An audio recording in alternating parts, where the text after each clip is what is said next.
Commander Li Wu-jin stood at the big window of the Earth Defense Center. He watched the normal morning sky above Seoul. People walked on the streets below. Cars moved slowly in traffic. Everything looked peaceful. But Li knew this peace would end soon. His phone buzzed. The message was simple. They are coming. Li had been waiting for this message for 15 years. He walked quickly to the main control room. Other officers were already there. They all looked serious, but not surprised. "How long do we have?" Li asked Lieutenant Choi Hana at the communications desk. "The ships will be here in 6 hours," Hana said. Her voice was calm, just like we thought they would.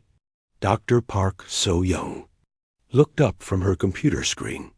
She had been studying alien signals for months. "The Draconians are sending the same message they always send. They want us to give up in 3 days, or they will destroy everything." Captain Kim Tae-ho laughed. But it was not a happy laugh. 3 days? They think we are like the other planets they attacked. Li nodded. The Draconians had destroyed many worlds before Earth. They always did the same thing. They came with big ships. They told people to give up. Most planets were scared and surrendered quickly. The few that fought back were not ready. They lost. Fast. But Earth was different. Earth had been getting ready. "Send the message to all stations," Li ordered. "Operation Silent Thunder starts now." Hana pressed buttons on her control panel. All around the world, people got the same message. Military bases that looked empty suddenly came alive. Underground bunkers opened their doors. Hidden weapons. Systems turned on. In New York, General Yoon Sang-ho got the message in his secret office deep under the city. He had been planning for this day since he was a young soldier. He pressed a red button on his desk. Across America, thousands of soldiers moved to their positions. In London, engineer Lin Du-hyan checked his screens one last time. The defense systems he had built were ready. Weapons that looked like normal buildings were now active. Roads that seemed ordinary could now become traps. In Tokyo, Agent Bei Ji-won put on her special uniform. She looked like a normal Earth soldier, but her clothes could copy Draconian technology. She would sneak into the enemy ships when they landed. The first signs appeared at noon. Dark spots showed up in the sky above major cities. The spots grew bigger and bigger. Soon, people could see they were huge ships. The ships were so big, they blocked out the sun. But something strange happened. People on the streets did not run away screaming. They did not panic. Instead, they walked calmly to special buildings. Children went to schools that were really underground shelters. Adults went to their jobs in offices that were secretly military bases. The Draconians had studied Earth for weeks before coming. They thought humans were weak and scared. They expected to see cities full of crying people begging for mercy. Instead, they saw organized movement. They saw people who seemed ready. Marshal Krexter stood on the bridge of his biggest ship. He was the leader of this invasion. He had conquered 12 planets before Earth. He always won quickly. "These humans are acting strange," said his second commander. "They're not running around like scared animals." Krexter looked at the screens showing Earth cities. "It does not matter. Fear or no fear, they cannot fight our ships. We have 500 warships. We have 2 million soldiers. These humans have nothing that can hurt us." But Krexter was wrong. Deep under the Pacific Ocean, Admiral Shin Hai-jin watched her hidden fleet power up. 50 human ships that had been sleeping on the ocean floor for years slowly rose toward the surface. They moved so quietly that Draconian sensors could not detect them. In the mountains of Asia, missile systems that looked like rocks opened up. In the forests of North America, gun positions that seemed like trees got ready to fire. In the deserts of Africa, bases buried in sand prepared their weapons. Dr. Park So-young worked fast at her computer.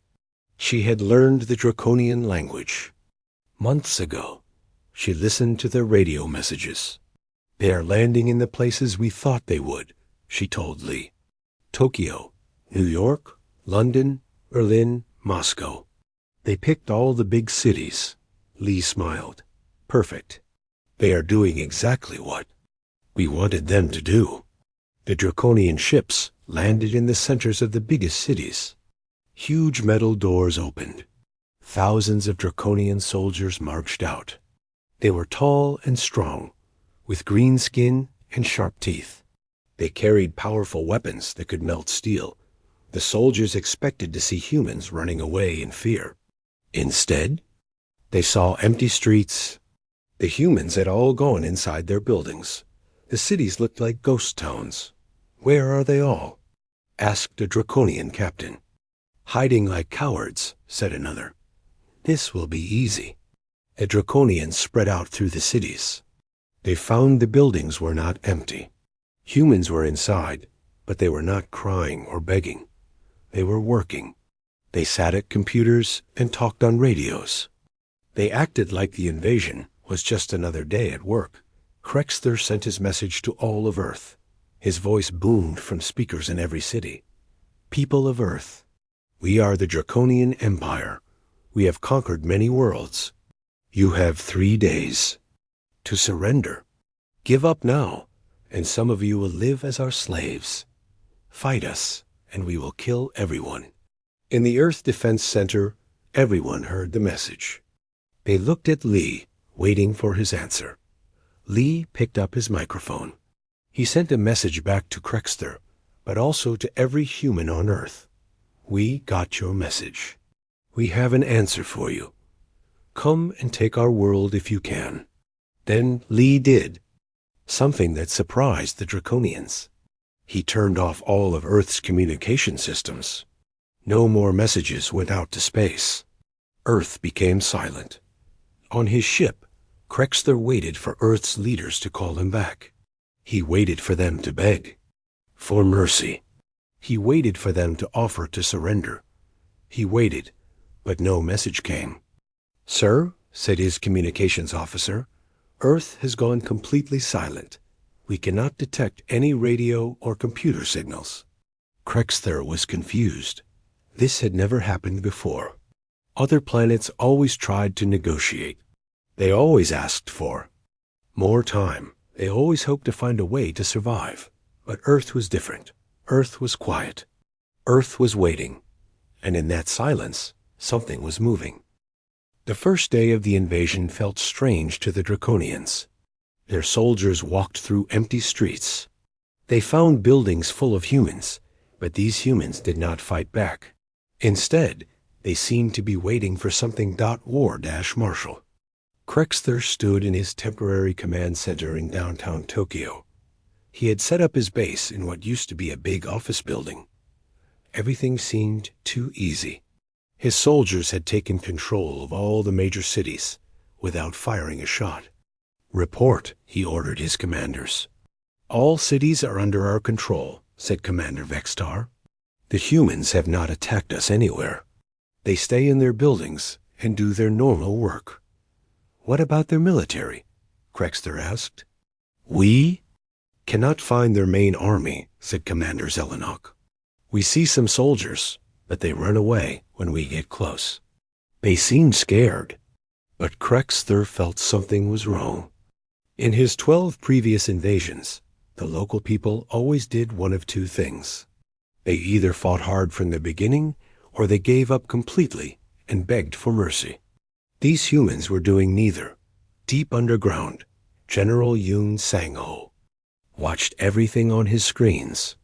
The Draconians thought they controlled the cities, but they only controlled the surface. Under every major city, huge tunnels connected military bases. Thousands of human soldiers moved through these tunnels, staying hidden. "Phase 1 is complete," Yoon told his officers. "The enemy is exactly where we want them. Begin Phase 2. Sergeant Kang Min-soo led his Special Forces team through the subway. Tunnels under New York. His team had been training for this mission for 5 years. They knew every tunnel, every hidden passage, every secret door. "Remember," he whispered to his men, "we are not here to fight yet. We are here to watch and learn." Kong's team reached a hidden observation post. Through small cameras, they could see Draconian soldiers setting up their equipment in the subway station above. The aliens had no idea that humans were watching them. From just a few meters away, Agent Bay G1 walked calmly toward the Draconian command post in Seoul. She wore a human civilian's clothes and carried fake identification papers. Her job was the most dangerous of all. She had to get close to the Draconians and study their technology, that the Draconian guards at the building entrance looked at her papers. "You work here?" one asked in broken English. "Yes," Bay answered. "I clean the offices." The guard waved her inside. Bay had studied Draconian behavior for months. She knew they thought all humans looked the same.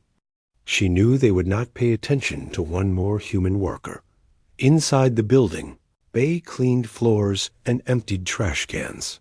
But while she worked, she listened to Draconian conversations. She watched their computers. She learned how their weapons worked. Dr. Park So-young made an important discovery in her laboratory. She had been studying samples of Draconian equipment that her agents had secretly collected. "Commander Lee," she called excitedly, "I found something big." Lee hurried to her lab. "What is it?" "The Draconians breathe a different air mixture than we do," So-young explained. "They need more of a gas called xenon. Their suits give them the right air, but the suits are not perfect. After a few days on Earth, they will start to get sick." Lee smiled. "How sick?" "Very sick. Their thinking will get slow. Their strength will decrease. If they stay here for a week without going back to their ships, some of them might even die." This was excellent news. Lee sent the information to all human commanders. Earth's air itself was a weapon against the invaders. Engineer Lim Du-hein worked in his control room deep under London. On his screens, he could see every Draconian soldier in the city. The aliens thought they were in control, but Lim was watching their every move. "Sir," said one of his technicians, "the Draconians are trying to access our internet and power systems." "Let them," Lim said with a smile, "but make sure they only see what we want them to see." Lim had designed special computer programs months ago. When the Draconians tried to hack human systems, they would see fake information. They would think human technology was much weaker than it really was. They would think human armies were much smaller than they really were. On the second day, some Draconian soldiers began to feel tired. They blamed it on Earth's gravity, which was slightly different from their home world. They did not know that Earth's air was slowly poisoning them. Krexter noticed his soldiers were moving more slowly. "Is there a problem?" he asked his medical officer. "Some of the troops are reporting headaches and fatigue," the medic replied. "It is probably just stress from the invasion. It should pass," but it did not pass. By the third day, more Draconians were getting sick. They had trouble concentrating. Some made mistakes with their equipment. Captain Kim Tae-ho watched from his hidden base as Draconian fighter ships flew over Seoul. The alien ships were fast and powerful, but Kim noticed they were flying in predictable patterns. They always took the same routes. They always flew at the same height. "They are getting lazy," Kim told his pilots. "Or maybe they are getting stupid." Kim did not know about the air poisoning, but he could see that something was affecting the Draconian pilots. Their flying was not as sharp as it had been on the first day. Meanwhile, Lieutenant Choi Ha-na intercepted more Draconian communications. The aliens were starting to complain about Earth. They said the planet was boring. They said the humans were too easy to control. Some wanted to finish the conquest quickly and leave. "They are getting impatient," Hana reported to Lee. They want to end this fast. Perfect, Lee replied. Impatient enemies make mistakes. On the fourth day, Krexther made his first big mistake. He decided to send half of his soldiers away from the cities to look for Earth's main military bases. He was tired of waiting for humans to fight back. He wanted to find their armies and destroy them quickly, but there were no big military bases to find. Earth's real strength was hidden in the cities themselves, in the tunnels, in the secret rooms, in the disguised buildings. By sending his soldiers away, Krexther was making his forces weaker, not stronger. General Yoon received reports of Draconian soldiers leaving the cities. Excellent, he said. Begin Phase 3. It is time to start the hunt. That night, strange things began to happen. Draconian soldiers on patrol started disappearing. One moment they were there, the next moment they were gone. Their radio calls stopped in the middle of sentences. Sergeant Kong Min-soo's team was responsible for some of these disappearances. They moved through the tunnels like ghosts, appearing suddenly to capture lone Draconian guards, then vanishing back underground. Take them alive, Kong reminded his team. Dr. Park needs to study them. The captured Draconians were brought to secret facilities where human scientists could learn more about alien biology and technology. Each prisoner provided valuable information about Draconian weaknesses. Agent Bei Ji-1 continued her work inside the enemy command center. She had placed tiny listening devices in several rooms. She had copied important files from Draconian computers. Most importantly, she had learned the locations of their weapons storage areas. By the fifth day, Krexther was worried. 20 of his soldiers had vanished without a trace. His remaining troops were getting sicker. Some could barely stand up straight. Sir, said Commander Vextar, maybe we should return to the ships and bombard the planet from orbit. Krexther considered this option. It would be easier than fighting on the ground. But he had orders from the Draconian High Command to capture Earth intact. The planet had resources the Empire needed. Destroying everything from space would make the conquest worthless. No, he decided. We stay and finish this properly. Send more soldiers to find their military bases. This was exactly what the humans wanted him to do. Every Draconian soldier who left the cities became easier to hunt. Every day they stayed. On Earth made them weaker.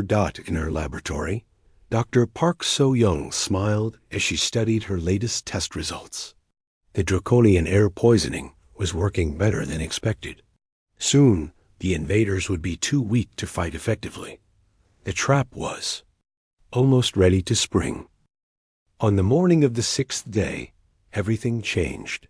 War Marshal Krexther woke up feeling dizzy. His head hurt badly. He tried to stand, but had to sit back down. Around him, his officers looked just as sick. Some were throwing up. Others could barely keep their eyes open. What is happening to us? Krexther demanded. His medical officer stumbled as he tried to walk. I do not know, sir. The sickness is getting worse. Maybe it is some kind of Earth disease, but it was not a disease. It was exactly what Dr. Park So-young had predicted. They Draconians had been breathing Earth's air for almost a week. Their bodies were failing.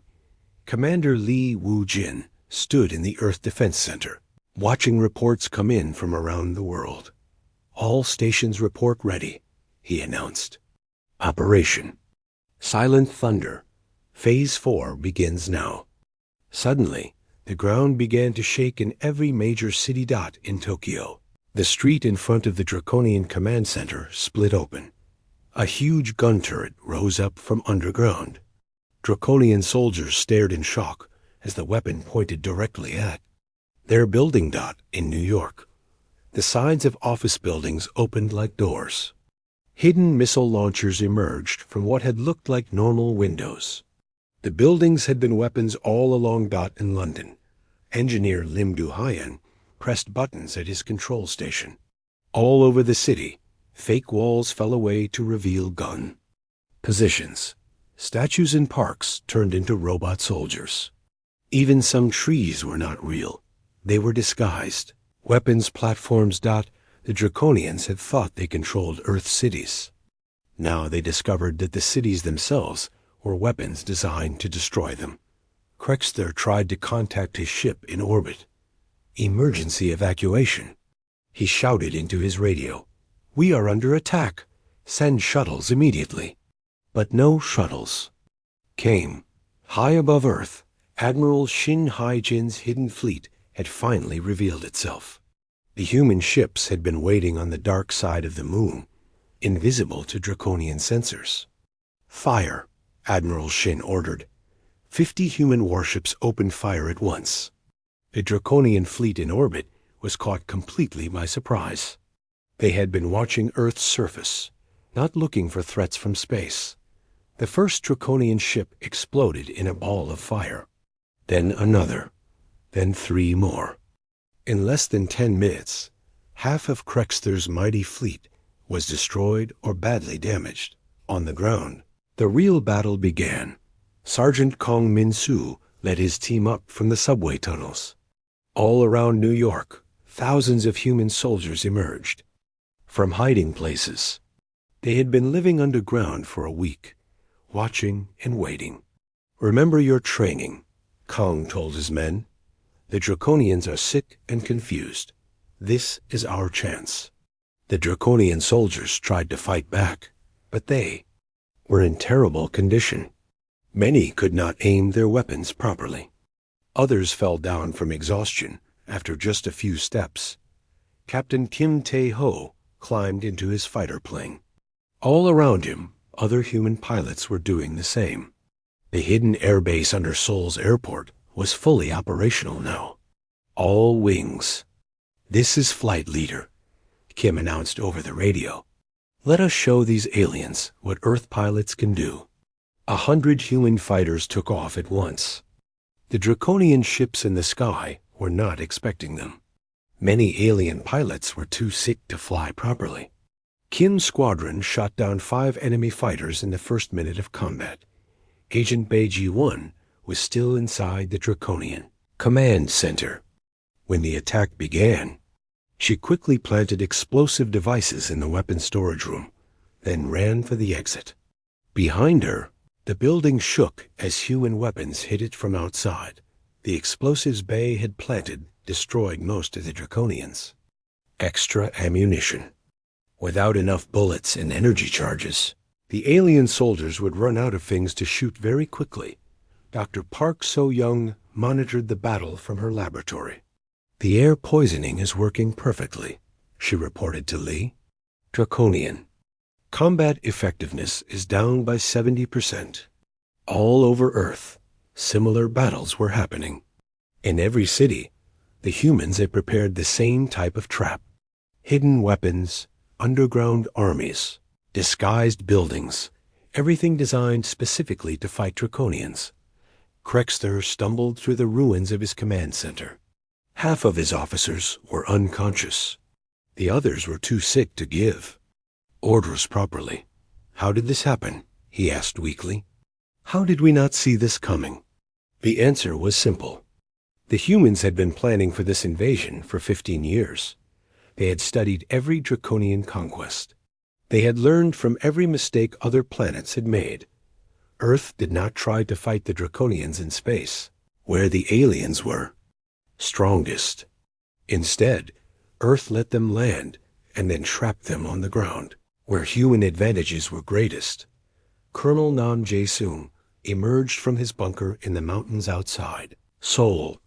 With him came 2,000 soldiers who had been hiding there for a week.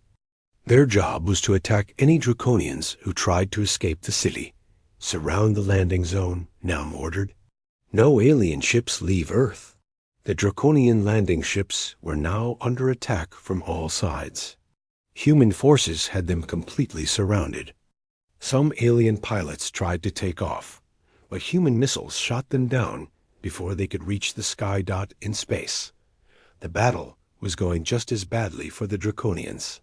Admiral Shin's fleet had destroyed most of their ships, the few surviving. Draconian vessels were trying to retreat, but human fighters were hunting them down one by one. "Sir," reported Shin's communications officer, "we are receiving surrender signals from 3 enemy ships." "No prisoners in space," Shin replied coldly. "Destroy them all." This was not a normal war. This was extinction warfare.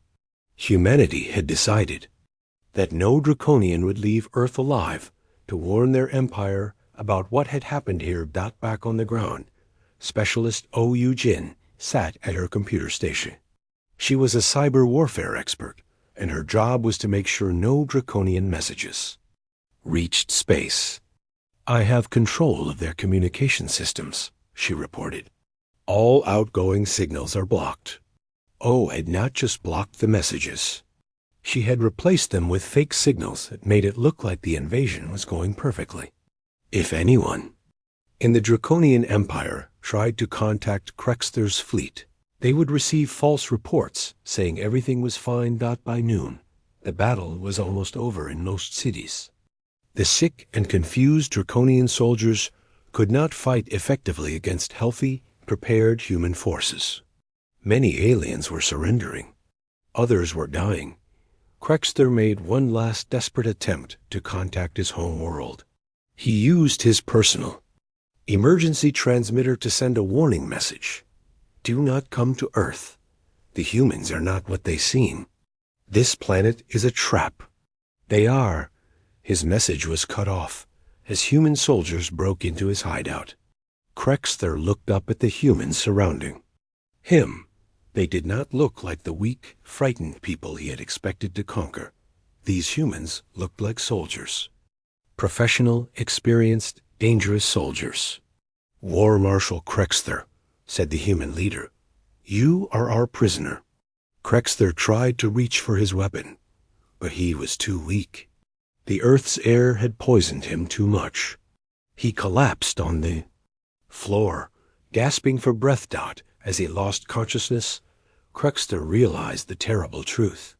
Earth had never been a target for conquest. Earth had been a trap. The humans had wanted the Draconians to come here. But why? What did these humans want? The answer would become clear very soon. The fighting was over in most places, but the hunt had just begun. Marshal Han Dong-wook stood in the main command center, looking at screens that showed the entire planet. Red dots marked the locations of surviving Draconian soldiers. There were still thousands of them scattered across Earth, hiding in forests, mountains, and ruined buildings. "How many got away from the cities?" Han asked. "About 15,000, reported his intelligence officer.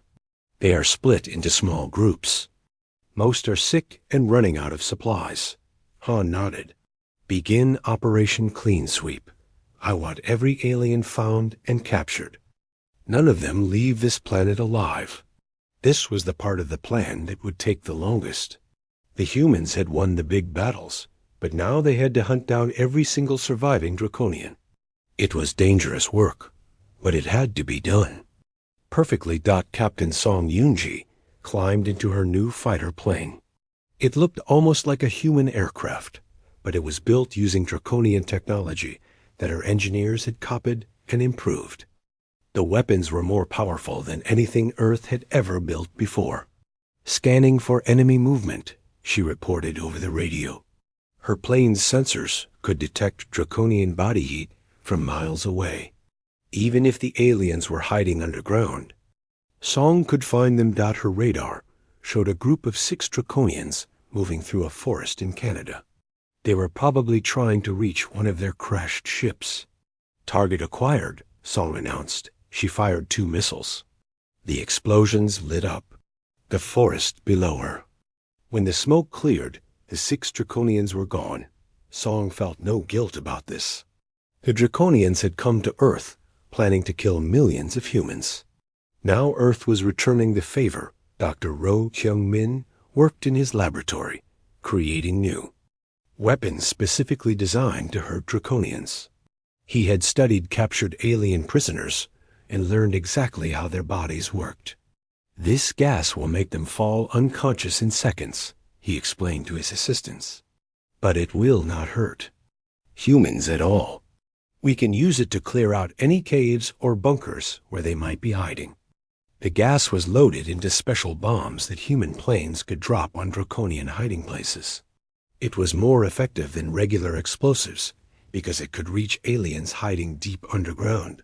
Tracker An Su-bin led a team of expert hunters through the mountains of Tibet. Her group specialized in finding Draconians who had escaped into remote areas. Each member of her team had trained for years to track aliens in difficult terrain. "Fresh footprints," she whispered, pointing to marks in the snow. "3 of them, moving east. They passed here less than 2 hours ago." An's team followed the trail silently. The Draconians they were hunting were probably the survivors of a crashed transport ship. They would be desperate and dangerous. After an hour of tracking, An's team found their targets. The 3 Draconians were resting in a cave, too exhausted to keep moving. They had been breathing Earth's air for over a week now. They could barely stand up. "Surrender," An called out in the Draconian language. "You are surrounded." The aliens tried to fight, but they were too weak. An's team captured them easily using non-lethal weapons. These prisoners would be taken to research facilities, where human scientists could learn more about Draconian biology and technology. In space, the cleanup was also continuing. Admiral Shin's fleet was hunting down the last few Draconian ships that had tried to escape. Her pilots were using captured alien fighters now, ships that were faster and more powerful than anything humans had built before. "Enemy vessel spotted near the moon," reported one of her pilots. "It appears to be damaged and leaking air. Destroy it," Shin ordered. No survivors. The Draconian ship exploded in silence. That was the last of their orbital fleet. Now no alien vessel remained in Earth's solar system. Back on Earth, War Marshal Krexter woke up in a human prison cell. He felt terrible. His head was pounding, and he could barely see straight. Human doctors had given him medicine to keep him alive, but he was still very sick from breathing Earth's air for so long. A human officer entered his cell. "I am Commander Li Wu-jin," the man said in perfect Draconian language. "I have some questions for you." Krexter was amazed. "You speak our language?" "We have been studying your people for many years," Li replied. "We know about your empire. We know about the planets you have conquered. We know about your plans for Earth. If you know so much, then you know that more fleets will come," Krexter said weakly. "When we do not report back, the Empire will send investigators." Li smiled. "Actually, your fleet has been reporting back regularly. Every few days, we send messages to your Empire using your own communication codes. We tell them that the conquest of Earth is going perfectly. We say that you need more time to set up the new colony." Krexter stared at Li in shock. "You are sending fake reports?" "For the past 3 weeks," Li confirmed. "Your Empire thinks everything is fine here. They will not send another fleet for at least 6 months. This was devastating news for Krexter. It meant that no help was coming. It meant that his entire invasion force was trapped on Earth with no hope of rescue. "What do you want from me?" he asked. "Information," Li replied. "We want to know everything about your empire. Where are your main bases? How many ships do you have? What are your plans for expansion?" Krexter laughed bitterly. "I will tell you nothing." "We will see," Li said calmly. "Dr. Park has developed some very interesting drugs that make Draconians more talkative. We have plenty of time to get the information we need." Meanwhile, scientist Moon Junho was testing his latest invention. It was a device that could disrupt Draconian brain functions, making them confused and unable to think clearly. The weapon worked by sending out specific sound frequencies that only affected alien nervous systems. Perfect, Moon said as he watched his test subject, a captured Draconian soldier, stumble around in confusion. This will make it much easier to capture the ones who are still hiding. The sonic weapons were given to human search teams around the world. Now even the strongest and healthiest Draconians could be defeated easily. Day by day, the number of free Draconians on Earth got smaller. Human forces found their hiding places and captured or killed them. Some aliens tried to build shelters underground, but human sensors could detect them anywhere. Others tried to camouflage themselves, but their alien body heat made them easy to spot. A few Draconians tried to fight back by raiding human settlements for food and supplies, but these attacks always failed. Every human town and city was protected by hidden defenses. The raiders were quickly surrounded and destroyed. After 2 weeks of hunting, fewer than 1,000 Draconians remained free on Earth. They were scattered across the planet in small groups, most of them sick and starving. Some had given up and were just waiting to be captured. President Kwon Mi-young held a secret meeting with Earth's top military leaders. "How much longer until we have them all?" she asked. "Another week at most," Marshal Han replied. "The last few are hiding in very remote places, but we will find them." "Good," the president said. "And what about the prisoners?" "We have learned much from interrogating them," Commander Lee reported. "We now know the locations of 17 major Draconian military bases. We know their ship designs, their weapons technology, and their battle tactics." President Kwon nodded. "Then it is time to begin Phase 5. Phase 5 was the final part of Earth's plan. It was the most ambitious and dangerous phase of all. But if it worked, humanity would never have to worry about alien invasions again. In fact, soon it would be the aliens who had to worry about humans. 3 weeks after the invasion began, the last free Draconian on Earth was captured in a cave in Alaska. His name was Zortek, and he had been hiding alone for 5 days, eating snow and tree bark to survive. Tracker An Su-bin found him collapsed from hunger and cold. He was too weak to resist when her team carried him to their transport helicopter. "That makes it complete," An reported to headquarters.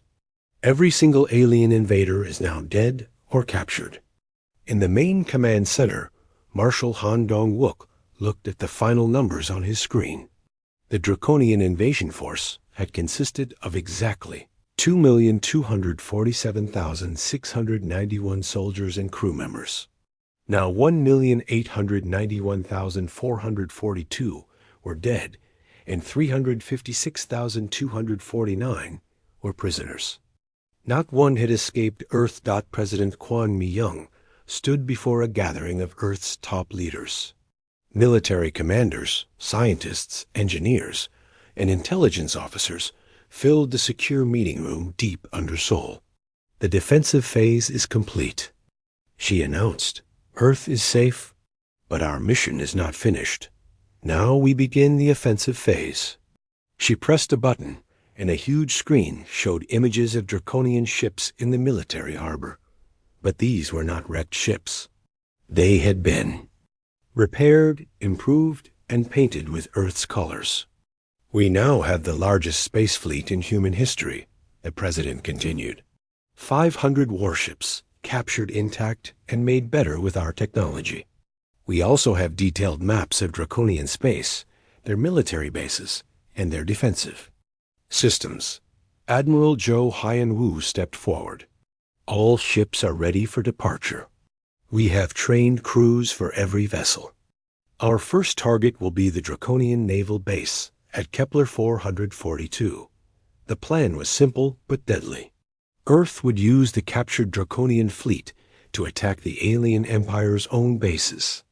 The Draconians would never expect their own ships to be used against them. Dr. Co.J. Min had been working day and night on this project. He was the architect of humanity's expansion plan. "We have studied their technology and made it better," he explained. Our weapons are now more powerful than anything the Draconians have. Our ships are faster. Our tactics are superior. In the prison facilities around Earth, the captured Draconians had no idea what was happening. They were kept in comfortable cells and treated well, but they were completely isolated from the outside world. None of them knew that their own fleet was being turned into a weapon against the Empire. War Marshal Krexter sat in his cell, staring at the wall. The human drugs had made him talk, and he had told Earth's interrogators everything he knew. He felt ashamed, but he could not help himself. The chemicals made it impossible to lie or stay silent.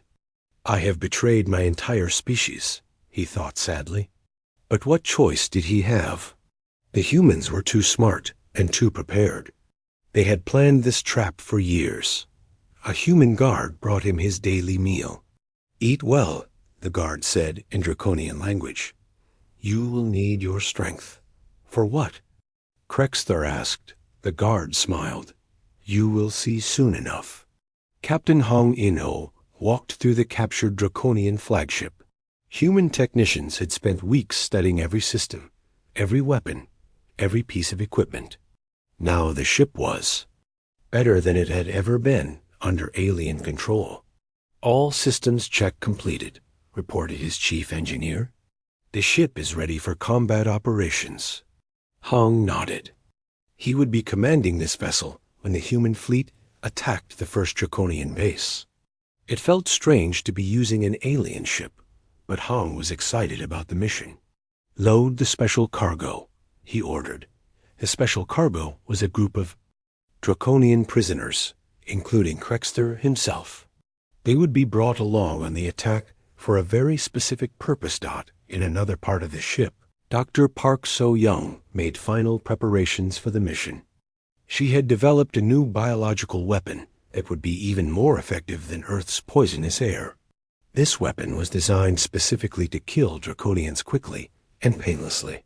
It will look like a natural plague, she explained to her assistants.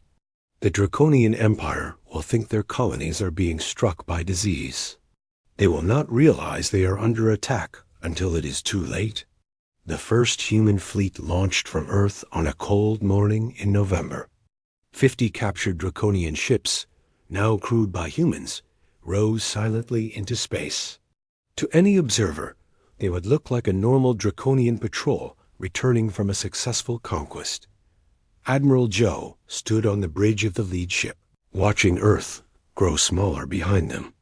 Set course for Kepler 442, he ordered. Maximum speed. The journey would take 6 weeks. When they arrived at the Draconian base, the aliens would be expecting a routine report from Krexter about the conquest of Earth. Instead, they would get a deadly surprise back on Earth. President Kwan addressed the world's population for the first time since the invasion began. Most people had been living in underground shelters for a month, not knowing what was happening on the surface. My fellow humans, she said, the alien invasion has been completely defeated. Earth is safe. But we have learned something important from this experience.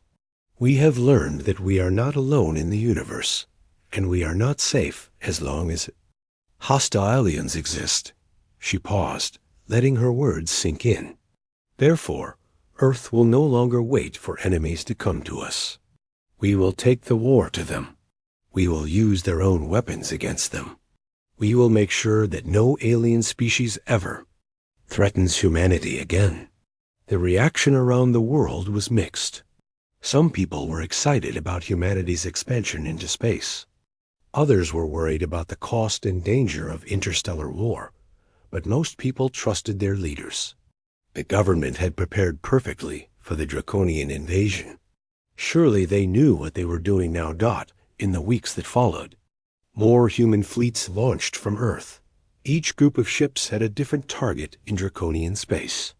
The plan was to attack 12 bases simultaneously, crippling the alien empire's ability to respond. Meanwhile, human factories worked around. the clock to build new ships using captured alien technology. Earth's military was growing stronger every day. 6 weeks after leaving Earth, Admiral Joe's fleet arrived at the Draconian base near Kepler 442. The base was exactly where the captured intelligence had said it would be. It was a massive space station with over 1 million Draconian civilians and military personnel. Open communication channels, Joe ordered. The Draconian base controller appeared on the screen. War Marshal Krexther, welcome back. How was the conquest of Earth? Captain Hong, who was pretending to be Krexther, smiled. Earth has been completely pacified. All humans are now slaves of the Empire. Excellent news, the controller replied. Please dock at Bay 7 for debriefing. Of course, Hong said. We will dock immediately. But instead of docking, the human fleet opened fire. 50 ships attacked the Draconian base at once. The aliens were caught completely by surprise. They had no time to raise shields or return. Fire. Within an hour, the base was destroyed and every Draconian inside was dead. The humans had not lost a single ship. Similar attacks were happening at 11 other locations across Draconian space. In a single day, humanity destroyed 12 major alien military bases and killed over 10 million Draconians. The Empire tried to send distress calls to other colonies, but human jamming systems blocked all communications. No word of the attacks reached the Draconian homeworld. As far as the alien government knew, everything was still normal. Their colonies were safe and productive. Their military bases were secure. The conquest of Earth had been successful. They had no idea that their entire outer defense network had been destroyed by the very people they had tried to conquer. President Kwan received the victory reports in her office. All 12 attacks had been successful. Phase 5 was working perfectly. Send orders to Admiral Joe, she instructed her communications officer. Begin Phase 6. Phase 6 was the final phase of Earth's plan. It was the phase that would end the Draconian Empire forever, and it would establish humanity as the dominant species in this part of the galaxy. The hunters had become the hunted. But soon there would be no hunt left at all. Only humans would remain.